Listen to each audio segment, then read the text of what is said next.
Hey guys, what's up? This is Real Talk with Carmelia Denise. I hope you all are well. As always, y'all, I'm trying to get to 1,000 subscribers. And yes, I say y'all, I'm from Alabama. So yeah, please subscribe to my channel and hit that notification bell so you know when I'm dropping my latest video. Okay, so we're talking about a touchy subject today. Let me tell you. So I thought about this. There is just so much racism going on in the world today. And I wanted to share my personal experience. I am from Alabama, born and raised. So, you know, being in a southern state, I have stories galore.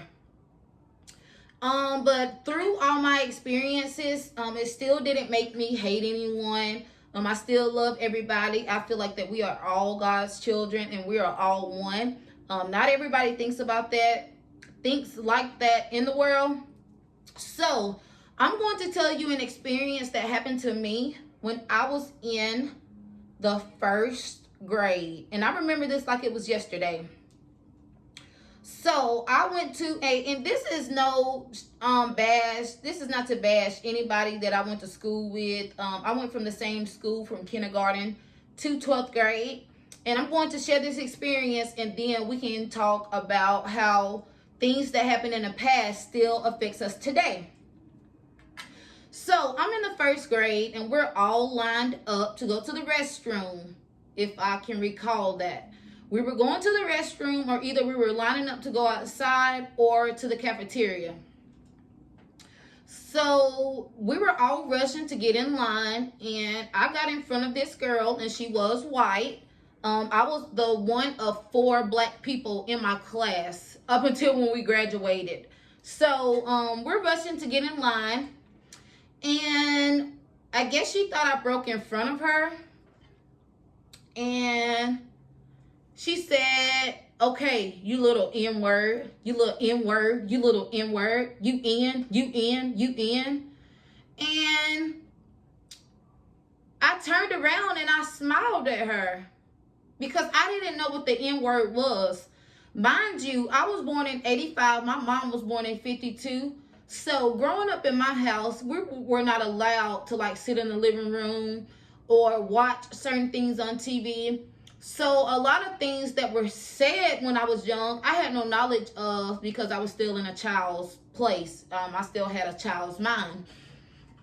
So she called me the N-word, I know 10 times in one sentence. And I didn't know what it was. Y'all have to wait how this story turns out. So this is a couple days later. I repeat, I didn't know what she called me. I just smiled at her. I want to say we played with each other on the playground later. And this is the point I'm trying to make, is that I feel racism is taught. I'll tell you why. So 2 days later, we're all outside at home. I'm not at school, I'm at home. So after my father passed away, we moved to live closer to my mother's mom, my grandmother. So we lived right next door to my grandmother, and on the other side of my grandmother was my mama's brother, my uncle. So it was my uncle's house, my grandmother's house, and my house. So during the summers, of course, we would all, be in the yard talking, or we would be on my big mama's. That's what we call my grandmother, my big mama.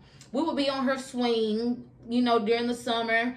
And that's just what we did in the country if the kids weren't playing. So I'll never forget this. We were all outside, and the girl that called me the N-word, mind you, y'all, I'm in a town, there's not a lot of people. To this day, the only thing the town has is a caution light and a Dollar General. To let you know how small of a town this was. Everybody knew everybody. So the girl that called me the N-word, I want to say we're friends until this day. If I see her somewhere, I speak to her.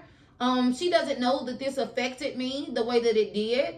And I know you're probably wondering, like, why haven't you ever reached out to her to talk to her about this if it's still affecting you and you're 35 years old? Because every action doesn't need a reaction. So we're outside, and this girl and her dad passes by. And I'm waving. Oh, that's such and such. She said I was her N-word. And my uncle is like, what? Now, mind you, my uncle is experienced. He said, that's your what? I said, no, that's my friend. She said I was her N-word. And I'm still waving, and the truck is gone.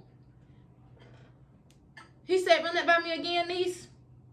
I told him what the girl said to me, and y'all, I'm still smiling. And he said, let me tell you this. You don't let anyone call you that. He was livid. So as I got older, it took my uncle, not my mom, it took my uncle telling me about that word, what it did to us as a culture. And it wasn't until that I was in junior high that I realized like how that affected me. Because the day she called me that, I turned around and smiled at her, not even knowing what she called me. And now, if somebody calls me that, I don't know how I would react. What I do know is that was a life lesson. It's affected me in my adulthood life now. And every time a racist situation comes into play, or whether it's on TikTok or any type of social media, I'm always reminded of that incident that happened to me when I was in the first grade.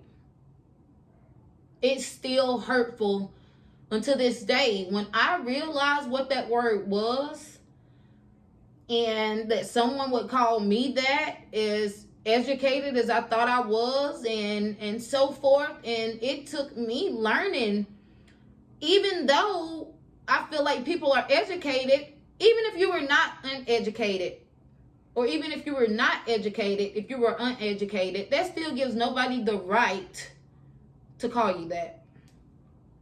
So, me being a parent now, my son had an incident at the same school. And my son went to the school I graduated from for like a year. My mom got sick, and we ended up moving closer to her. Well, we moved in with my mom for a little while, just until my mom got better. And the first thing I thought of, I don't want my son to experience anything that I did. Now, don't get me wrong, I had some great times at this school. Went there kindergarten through 12th grade. So I'm not bashing the school district, Verbena High School. Not bashing the school district, but being from a southern state, it really gave me the skin that I have, and it made me want to educate myself more on just everything. And I also realized that every action doesn't need a reaction. So, did that make me a bitter person, what happened to me in the first grade? Because I got more stories. This is the one that just sticks out to me the most. Now, me being an adult, knowing right from wrong, and like I stated, when I see this girl, I still speak to her. But you know what I realized as an adult? That was taught to her. Now, rather it was her father, grandparents, or what. Y'all, we see rebel flags here all the time. I don't care about rebel flags. As long as you don't hit me with it, wave it, you know?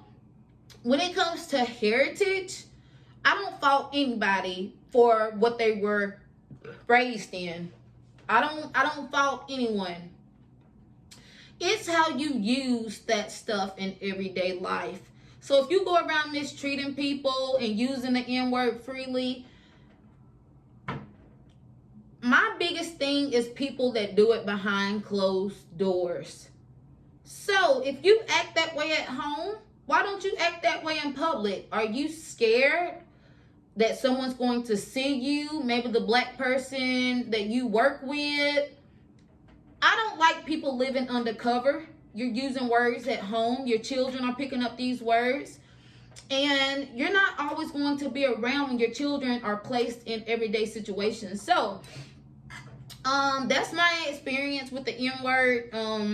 I frequently try to express to my nieces and nephews, and I did to my son growing up, like, that's not a word we're going to use. Because if someone calls you that and it makes you step out of character, and like you pulling off the earrings and you ready to go, I will tell you this, it's a hurtful word, because I'm still hurting from something that happened to me in the 1st grade, y'all, and I'm 35 years old. It makes me treat everybody like I want to be treated. I have never defined a person from what color they are, or their religion, or their origin. So I just felt like it was very important for me to do this video, especially I have a lot of children that look up to me, and I would want to be an example. Now, a lot of y'all know me from TikTok. Let me sip. A lot of y'all know me from TikTok. Racism on TikTok. I will tell you this. There have been times where I have had to log out and put my phone down. We are living in a time, you thought back in the olden days, like people were disrespectful. What's the difference in how disrespectful people are today? You have people that will leave comments. You will have people that dislike. It takes 2 seconds to dislike a post on YouTube.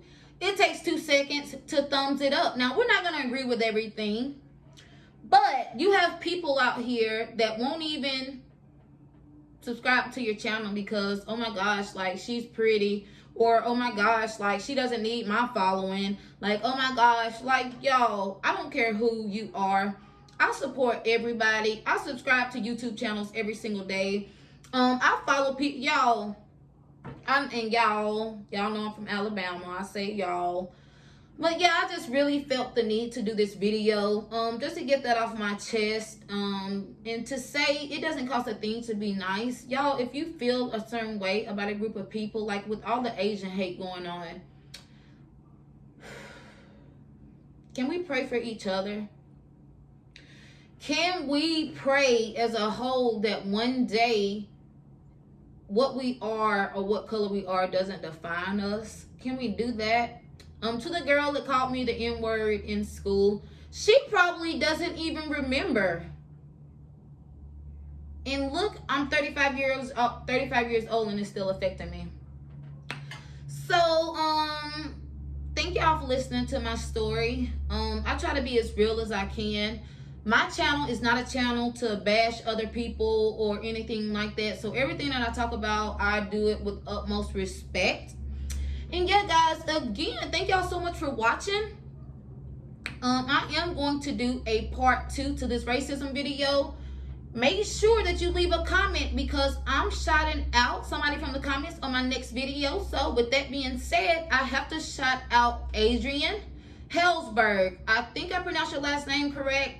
But I know him on TikTok as Jamel354. So yeah, shout out to my TikTok brother. Thank you so much for your endless support. You know what it is. So yeah, guys, leave a comment. That could be your shout out on the next video. And yeah, y'all already know what time it is. I'm up out of here, smooches.